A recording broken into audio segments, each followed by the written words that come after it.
بهترین لذت تو زندگی این که دوست خوبی داشته باشه تو صورتش نگاه بکنید. نگاه تو صورتش ایمانت کامل تر بکنه.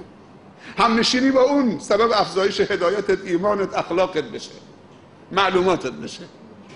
اگه نگاه تو صورت، حتی پیامبرم صلی الله علیه و آله فرموده، گفته بهترین همسرش که وقتی مرد او رو فرمان داد اطاعت میکنه، نماز 5 وقتش ول نمیشه، روزش ول نمیشه، عبادتش ول نمیشه. پیامبر معرفی کرده بهترین همسر. اگه مردش بهش فرمان داد حرفش به زمین نمیزنه. اگه مردش غایب شد در دو چیزش اونو حفظ میکنه، در مالش و فراشش. و اگر نگاه به صورت همسرش کرد آرامش پیدا میکنه، عفتش بالا میره، کامل میشه. دوست مومن هم همینه. اینا رو داشته باشه تو زندگی. اینا سعادت واقعا. هر کسی نداره فقیر و بدبخت و بیچاره است. به پول نمیشه بنازید. روزانه خیلی ها دارن ورشکست میشن.